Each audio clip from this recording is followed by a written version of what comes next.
Hello guys, ayun na nga, magagawa muna ngayon si Mananay ng ng burger steak. Ayan, ito ay binabad ko na ito guys ng ground beef. Itong aking So maliliit lang ang gagawin ko kasi pang bahay lang naman siya. Ibinabad ko ito guys ng salt and pepper. Hindi ko na naipakita sa inyo to guys kasi kagabi minadali ko lang talaga to. Salt and pepper, tapos nilagyan ko ng powdered garlic. Nilagyan ko ng dried parsley. Then, ayan na nga yung niya, nagmamami yung aking apo. Andyan, kasi, di me? Ayan, so ito, ganito lang kalaki ang ating, tawag nito yung ating burger. So, ganyan lang gagawin ko. Then, lalagyan ko lang ulit ng olive oil ang aking kamay. Then, ayan. So, ganyan. Kasi 650 grams lang ito, guys. Napaka-simple lang ito at favorite ito ng ating mga Junakis. So, ayan na nga. Ayan. So, ganyan lang siya kalalaki, guys. Itong ating gagawing burger. So, that's it. Kunti lang to guys, kasi 650 grams lang itong ginawa ko, or 700 yata. Parang ganun. So, manipis lang to. Gagawin ko to ngayon, guys, kasi baon to ng aking anak bukas, saka yung nila, pagkain din nila bukas, kasi hindi ako nakapamalengke kahapon guys kasi recollection ng aking bunsong anak. So on that set, ngayon gagawa na tayo ng sauce nito. Ayun lang ang aking nagawa. Ayan, tsan-tsaran. So ayun na nga guys, so ilalagay ko na ito, itong kawali ko na ito, at bubuksan na natin ang apoy. Papainitin muna natin ng konti at lalagyan natin later ng asay. So ayun na nga. Ito, lalagyan ko na muna siya ng oil. Konting oil lang siya, guys. Ang ilalagay ko kasi, mamarkahan lang muna natin itong ating mga meat dito. Ayan, aray ko. Ayan o, ilagay lang muna natin dyan. Hindi naman yung lutong-luto. Dito. Ganyan. Yan. Then that's it. Oy, di ba kasha? So, ayan na. Umuusok na nga siya. Ayan. Baliktaran lang to guys. Wag lutuin masyado guys. Kasi para yung kanyang, yung sabaw, pinakasabaw-sabaw niya. Yun ang magiging, natin doon sa ating, magdadagdag ng sabor ng ating, mamaya, ng ating sabaw neto. Ng ating, naglutang. Por favor, ayan. Hi! Buksan ko muna ang ating range hood ha. So, ayan, yasta. Tapos na. Basta na lang natin to guys, naluto lang natin ng ganito. Kunti lang. Yung loob nito hindi pa luto yan. So, lagay natin ulit yung iba. Ayan. So, dagdagan ko lang to ng konting olive oil din. Ayan. So, kukunti lang to. So, no need to worry. Saglit-saglitan lang yan. Ay, ayan. May dito bigat. Ayan. So, dadagdagan ko lang siya ng konting olive oil. Oh, umuusok. So, that's it. Off ko muna yung fire guys para hindi masunog yung ating, ayan. Tanggalin na natin lahat muna. Then, i-add muna, i-add muna ulit natin guys ang ating, lagyan ulit na muna natin ng olive oil.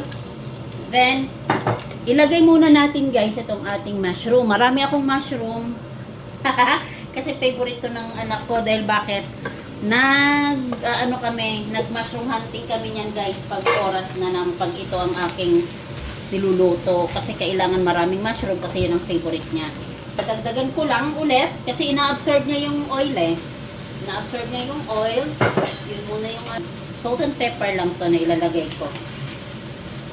Then, mix. Ayan. Maingay lang tayo guys kasi may ayoko nang mausok kasi. Ayan.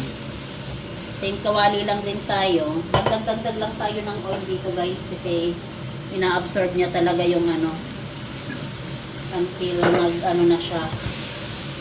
Kasi fresh kasi itong ginamit ko guys. Pwede naman kayo gumamit ng nasa lata. Pero it's up to you. Dahil mura lang naman itong mushroom dito sa amin yung isang bandeja. So, no problemas. Yan. So, that's it. Pwede na rin natin to i-set aside. Ayan. Kasi papachup-chup-chup pa naman natin to mamaya, guys. Ayan.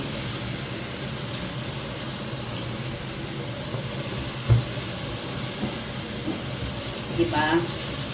So, ayan na nga. Natapos ng ating, ay, mainit na kasi yung ginamit ko itong aking sarten. Para sa ano, ayan, sarten. Then next, na ating ilalagay, lalagyan ulit natin ito ng, dagdag ulit ako ngayon ng olive oil. Laka. Ayan. So, ngayon lalagay na natin ang ating sibuyas.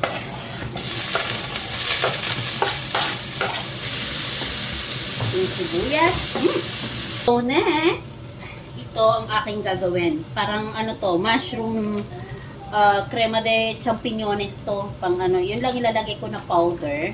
Parang ano na rin to guys, yung tawag nito, maizena, kumbaga parang cornstarch. Pero, sabor siya ng, ano, mushroom. Ayan, so ilalagay ko lang siya ng ganyan. Small fire muna ang ginawa ko. Mix muna natin ng ganyan. Then later, lalagyan natin ng water. Ayan, so lagyan na natin ng tubig. Tubig lang, wala nang ibang ano, may sabaw. Ayan. Ayan. Then mix din natin.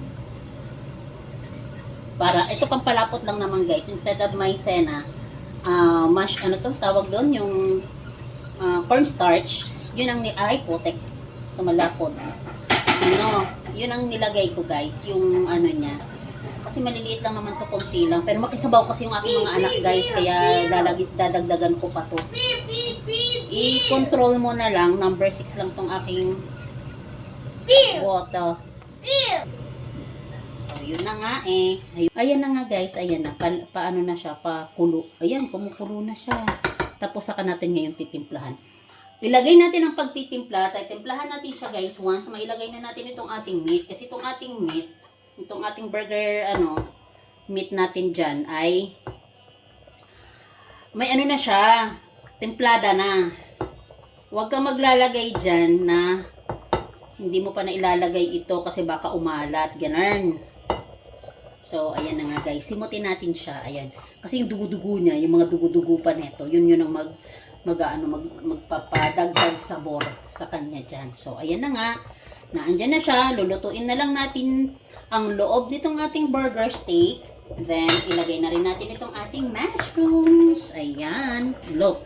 Pati yung ano niya, yung sabaw-sabaw niya, yun na rin ang ating ilalagay dyan. Ayan. So, pakuluin lang natin siya ng konti. Ayan. Then, and that's it. Meron na tayong burger steak from Jollibee. Ayan na nga guys. Anak, hey! Favorite na ng ating mga Janakis.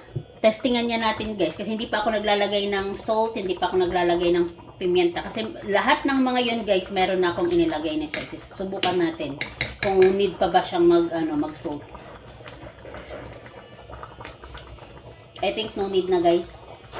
Kasi klaro yung powdered niya na inilagay ko, may ano na rin siya. Ayoko ng salty eh.